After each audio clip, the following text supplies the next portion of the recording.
أعوذ بالله من الشيطان الرجيم بسم الله الرحمن الرحيم يا أيها الرسل كلوا من الطيبات واعملوا صالحا إني بما تعملون عليم صدق الله العلي العظيم.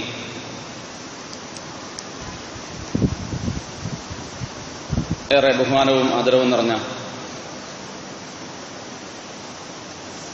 മുഅ്മിൻ സഹോദരന്മാരെ, സുഹൃത്തുക്കളെ, അല്ലാഹു തആല നാം എല്ലാവരെയും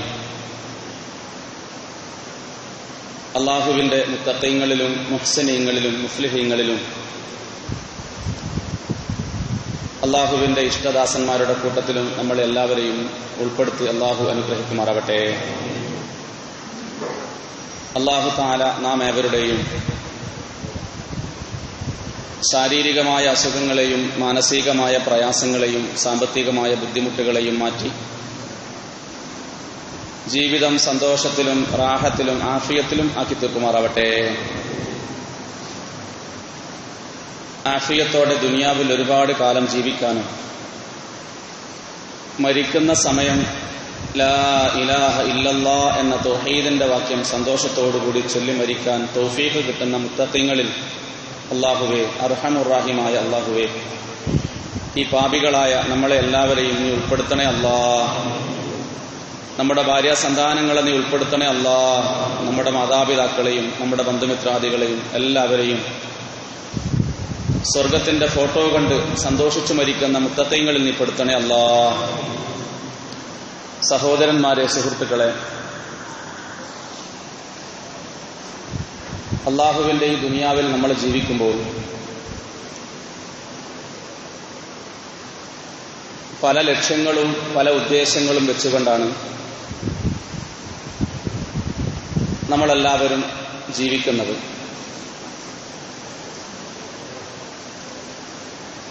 ആ ലക്ഷ്യങ്ങൾ പലതും നമുക്ക് സഫലീകരിക്കാനും പൂർത്തിയാക്കാനും സാധിക്കുന്നുണ്ട്.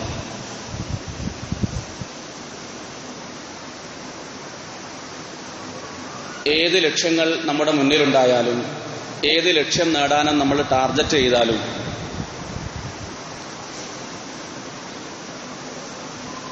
നമ്മളൊക്കെ പ്രധാനമായും ലക്ഷ്യം വെക്കേണ്ട ഒരു കാര്യമാകുന്നു അല്ലാഹുവിന്റെ പ്രീതി സമ്പാദിച്ചുകൊണ്ട് പരലോകത്ത് അല്ലാഹുവിനെ കാണുക എന്ന് പറയുന്ന ഒരു ലക്ഷ്യം. അത് വളരെ പ്രധാനപ്പെട്ടതാണ്. ദുനിയാവിൽ നമ്മൾ ജീവിക്കുമ്പോൾ അല്ലാഹുവിന്റെ പ്രീതി നമുക്കുണ്ടാവണം. പരലോകത്തേക്ക് നമ്മൾ പോയാൽ അല്ലാഹുവിന്റെ മുനാജാത്തും ലിഖാഉം നമുക്ക് കിട്ടണം. അതൊരു സത്യവിശ്വാസിക്ക് അനിവാര്യമായും ഉണ്ടായിരിക്കേണ്ട ലക്ഷ്യങ്ങളിൽപ്പെട്ട ഒന്നാണ്. ഈ പറയുന്ന കാര്യം അല്ലാഹു പരിശുദ്ധമായ ഖുർആനിൽ വളരെ വ്യക്തമായിട്ട് പറയുന്നുണ്ട്. وَمَنْ يَرْجُو لِقَاءَ رَبِّهِ فَلْيَعْمَلْ عَمَلًا صَالِحًا وَمَنْ يَرْجُو لِقَاءَ رَبِّهِ فَلْيَعْمَلْ عَمَلًا صَالِحًا فَمَنْ يَرْجُو لِقَاءَ رَبِّهِ അല്ലാഹുവിന്റെ ലിഖാ നമുക്കുണ്ടാവുക എന്നുള്ളതാണ് നമ്മുടെ ലക്ഷ്യങ്ങളിൽപ്പെട്ട ഒരു ലക്ഷ്യം തന്നെയാണ്. ആ ലക്ഷ്യസാധ്യത്തിന് അല്ലെങ്കിൽ ലക്ഷ്യ സഫലീകരണത്തിന് വേണ്ടി നമ്മുടെ ഭാഗത്തുള്ള ശ്രമം നാം ഒന്ന് പരിശോധിക്കേണ്ടതാണ്. അതാവേണ്ട രീതിയിലാവുന്നുണ്ടോ, ഇല്ലെങ്കിൽ എന്താണ് അതിന്റെ കാരണം എന്ന് നാം ഒന്ന് സ്വയം ഒരു പോസ്റ്റ്മോർട്ടത്തിന് തയ്യാറാവേണ്ടതാണ്. അല്ലാഹു നമുക്ക് നല്ല ചിന്തകൾ നൽകി അനുഗ്രഹിക്കുമാറാവട്ടെ. അല്ലാഹുവിന്റെ ലിഖാ നമുക്കുണ്ടാവാൻ ചില വഴികൾ നമ്മുടെ മുന്നിൽ നമ്മുടെ നേതാവ് സയ്യിദുന മുഹമ്മദ് റസൂലുള്ളാഹി പറഞ്ഞു വെക്കുന്നുണ്ട്. അതിൽപ്പെട്ട ഒന്നാണ് നമുക്ക് അറിവുണ്ടാവുക എന്നുള്ളത്. അറിവ്. രണ്ടാമത്തേതാണ് ഉള്ള അറിവിനനുസരിച്ചുകൊണ്ട് അമൽ ചെയ്യുക എന്നുള്ളത്. ഉള്ള അറിവിനനുസരിച്ചുകൊണ്ട് അമൽ ചെയ്യുക എന്നുള്ളതും ഈ രണ്ട് കാര്യങ്ങൾ അള്ളാഹുവിന്റെ ലിഖാ നമുക്ക് കിട്ടാൻ കാരണമായി തീരുന്നതാകുന്നുവെന്ന് നമ്മുടെ നേതാവ് സയ്യിദുന മുഹമ്മദ് റസൂലുള്ളാഹി സ്വല്ലല്ലാഹു അലൈഹി വസല്ലം. ഈ രണ്ട് കാര്യങ്ങൾ നമുക്കുണ്ടായി തീരണമെങ്കിൽ, അറിവ് നേടാനും നേടിയ അറിവിനനുസരിച്ചുകൊണ്ട് അമൽ ചെയ്യാനും പ്രധാനമായും അതിനു മുന്നേ ഉണ്ടായിരിക്കേണ്ട ഒരു കാര്യമുണ്ട്. അതാണ് നമ്മുടെ ഫിസിക്കൽ എനർജി, ശാരീരികാരോഗ്യം. ശാരീരികമാരോഗ്യമില്ലെങ്കിൽ തീർച്ചയായും നമ്മൾ കുഴഞ്ഞു പോകുന്നു, ചെയ്യേണ്ട കാര്യങ്ങൾ ചെയ്യാൻ കഴിയാതെ വരുന്നു, ബുദ്ധിമുട്ടുകൾ ഉണ്ടാകുന്നു. ഒരാൾക്കുള്ള ശാരീരികമായ ഖുവ്വത്തും ശാരീരികാരോഗ്യവും ദീനിൽ വളരെ പ്രധാനപ്പെട്ടതാണ്. ഈ ശാരീരികാരോഗ്യം നമുക്കുണ്ടായി തീരണമെങ്കിൽ നമ്മൾ എന്ത് ചെയ്യണം? ശാരീരികാരോഗ്യം ഉണ്ടായി തീരണമെങ്കിൽ എന്ത് ചെയ്യണം എന്നുള്ളതിനെ കുറിച്ച് ഞാൻ പറയേണ്ട ആവശ്യമില്ല. എങ്കിലും ഞാൻ ഈ വിഷയം അവതരിപ്പിക്കുമ്പോൾ അത് പറയാതിരിക്കൽ ശരിയല്ലല്ലോ എന്ന് വിചാരിച്ചുകൊണ്ട് ആ കാര്യം ഞാൻ പറയാം. നമ്മൾ നന്നായി ഭക്ഷണം കഴിക്കണം. നന്നായി ഭക്ഷണം കഴിക്കണം. ആഹാരപാനീയങ്ങൾ നമുക്ക് കൃത്യമായി ഉണ്ടാകണം. അതുണ്ടെങ്കിൽ മാത്രമേ ശാരീരികാരോഗ്യം നമുക്ക് നിലനിർത്താൻ സാധിക്കുകയുള്ളൂ.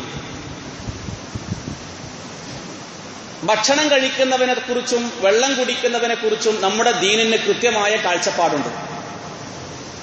ഇന്ന് കാണുന്ന മഹാഭൂരിപക്ഷം രോഗങ്ങൾ എടുത്ത് പരിശോധിച്ചാലും നമുക്ക് കാണാൻ കഴിയും, നമ്മൾ ഭക്ഷണം കഴിക്കാറുണ്ടെങ്കിലും ഭക്ഷണം ഇസ്ലാമികമായ രീതിയിലായിത്തീരുന്നില്ല എന്നുള്ളതാണ്. അതുകൊണ്ടാണ് പലരും പറഞ്ഞു വരുന്നത്, ഭക്ഷണം കഴിച്ച് രോഗികളാവുകയും മരുന്ന് കഴിച്ച് മരിച്ചു കൊണ്ടിരിക്കുകയും ചെയ്യുന്ന ലോകത്താണ് നമ്മൾ ജീവിക്കുന്നത്. ഭക്ഷണം കഴിച്ച് രോഗികളാവുന്നു നമ്മൾ. സത്യത്തിൽ എന്തിനാ ഭക്ഷണം കഴിക്കുന്നത്? രോഗികളാവാനാണോ? അല്ല, ആരോഗ്യം ഉണ്ടാവാനാണ്.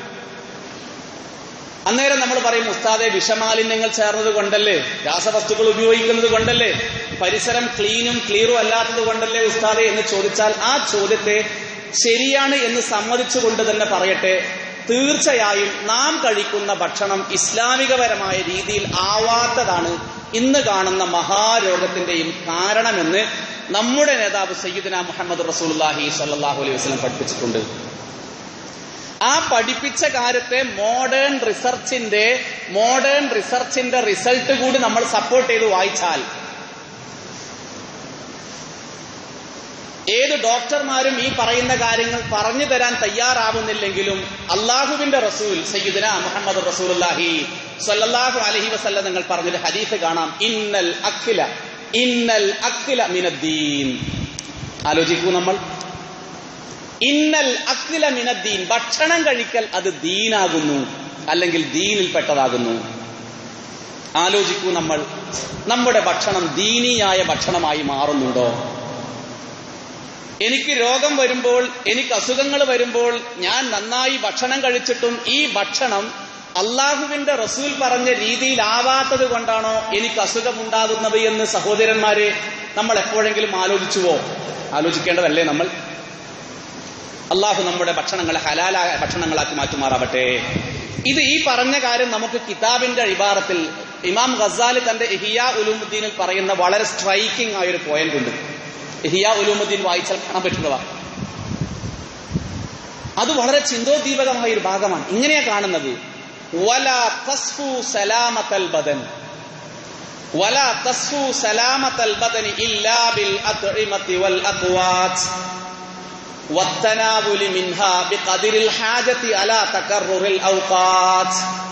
ഗസാലി ഇമാം അല്ലാഹുവിന്റെ റസൂലിന്റെ ഹദീസിന് വ്യാഖ്യാനം കൊടുത്തുകൊണ്ട് പറഞ്ഞ കാര്യങ്ങളാണ്.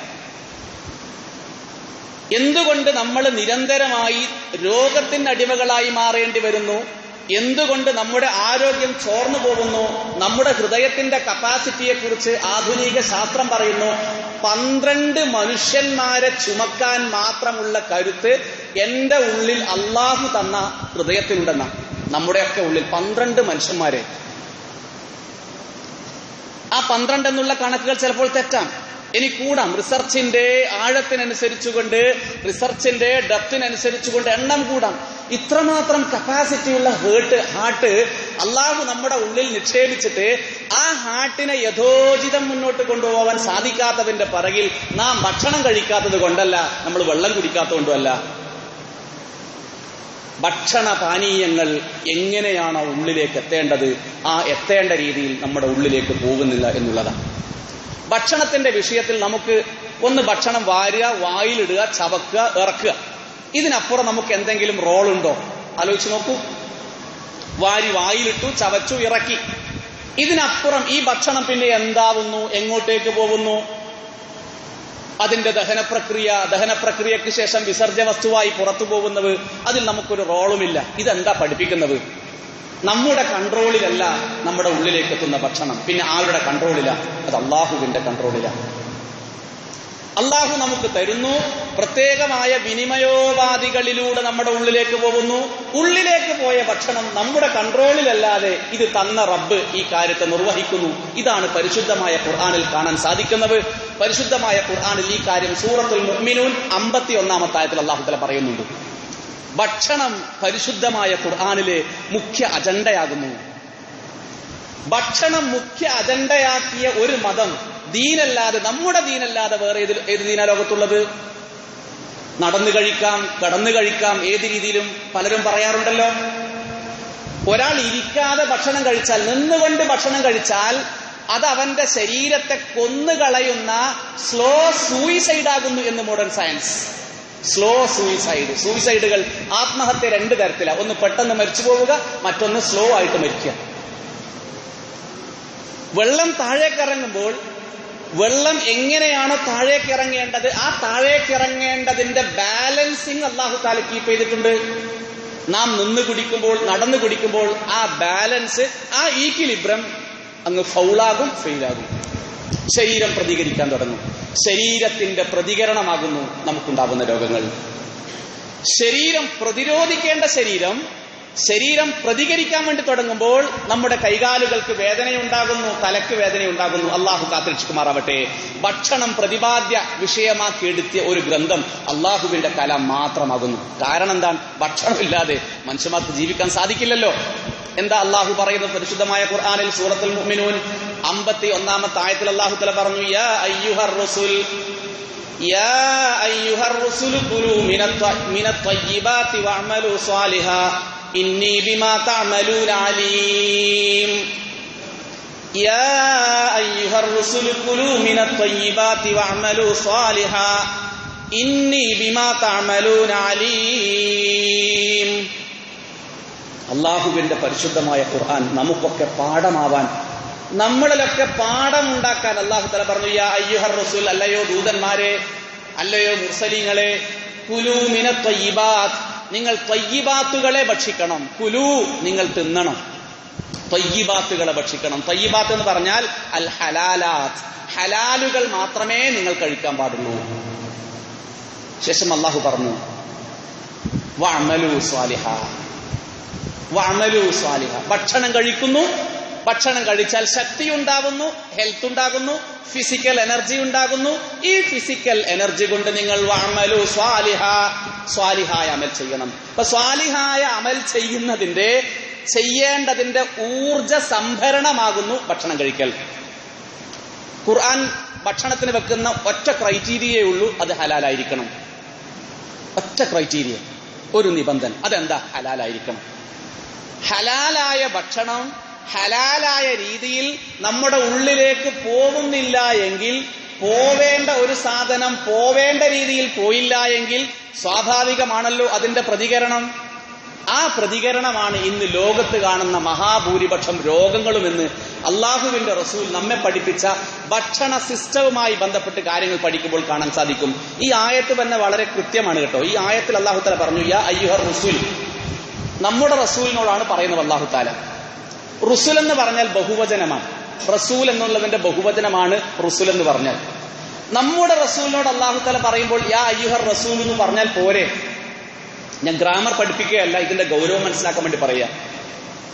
യാ അയ്യുഹർ റസൂൽ, ഏ റസൂലേ. ഇത് ആരോടാ സംവദിക്കുന്ന അല്ലാഹു തആല? നമ്മുടെ നേതാവ് സയ്യിദുനാ മുഹമ്മദ് റസൂലുള്ളാഹി.